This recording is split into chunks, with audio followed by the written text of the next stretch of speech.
ko lang, bakit po hindi nyo sinasamba si Mama Mary? Sinasamba? Yes. Kasi lalabas kasing kasinungalingan pag sinamba mo si Maria. Masama po yung sasamba ka sa kapwa mo nilalang. Ang dapat sambahin yung lumalang. Pakinggan nyo, 1.25 ng Roma. Basa. Sapagkat pinalitan nila ang katotohanan ng Diyos ng kasinungalingan at sila'y nagsisamba at nangaglingkod sa nilalang kaysa lumalang. Ang dapat sambahin yung lumalang eh. Eh si Maria nilalang din yun eh. She's also a created being.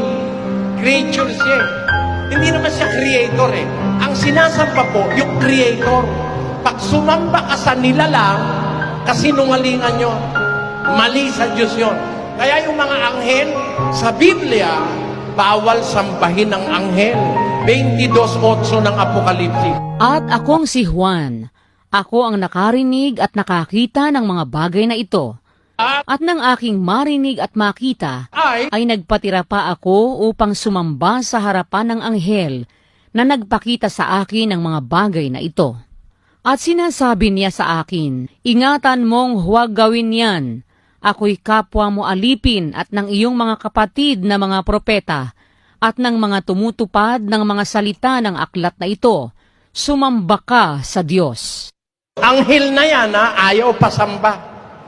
Sasamba si Juan eh. Nagpatira pa siya. Huwag mong gawin yan. Ako rin ay alipin kagaya mo.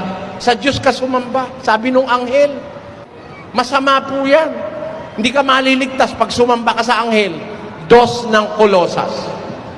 Sino man ay huwag manakawan ng gantimpala sa inyo sa pamamagitan ng kusang pagpapakababa at pagsamba sa mga anghel. Tanyo, pag sumamba ka sa anghel, mananakawan ka ng gantimpala. Eh kung yung anghel bawal sambahin, si Maria pa.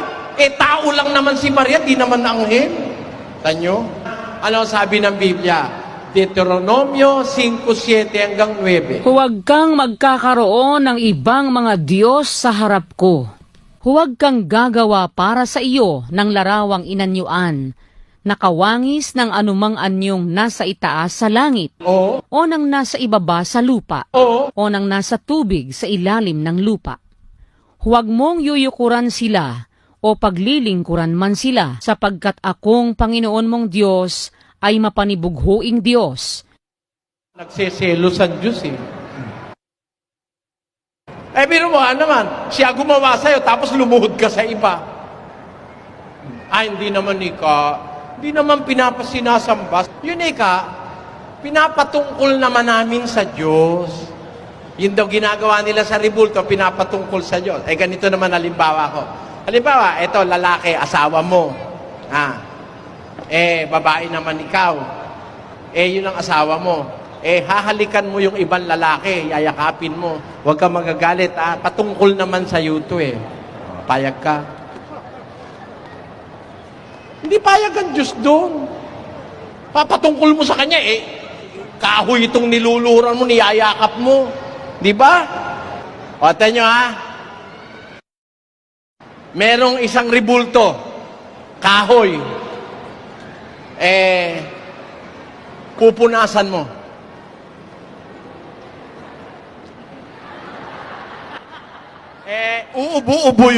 Uubo-ubo yung nauna, may nakapila, susunod siya. Baka may TV, no? Sabi nung susunod,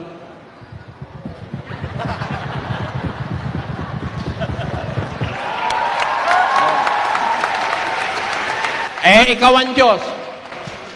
Ikaw ang Diyos. Hindi ka kaya magselos. Biro mo, paanang may paa hinahalikan mo, hindi yung kanya. Kay Baal ka nagsusulit. O, tanyo.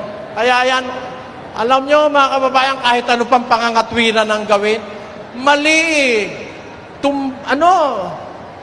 Mali. Basa, Jeremias 2:27. Na nangagsasabi sa kahoy, ikaw ay aking ama. Papa Jesus. Sabi niya sa kahoy, Papa Jesus. Siyang ama. O tapos, sa bato, iyong ipinanganak ako. ang nanganak pala sa kanya ay bato, di Mama Mary naman. Biro mo naman, paano naman nangyari yan ng mama mo? Bato yan eh. Tao ka, ba't ka naging anak ng bato? At ang kakatuwa, yun naman tatay mo, kahoy. Paano kaya nag-mate yung kahoy at bato at ikaw ang ipinanganak? O, tanyo. Kaya ano sabi ng Biblia? Pakinggan nyo sa Habakuk 2:18. Anong napapakinabang ng larawang inanyuan? Na yaoy inanyuan ng manggagawa niyaon. Oh. Nang binubong larawan na tagapagturo ng mga kasinungalingan na tinitiwalaan ng nag-aanyo sa kanya na gumawa ng mga piping Diyos-Diyosan. Sa aba niya. Sa aba niya na nagsasabi sa kahoy, gumising ka. Sa piping bato, bumangon ka. Magtuturo baga ito? Narito, nababalot ng ginto at pilak at walang hinga sa loob niyaon.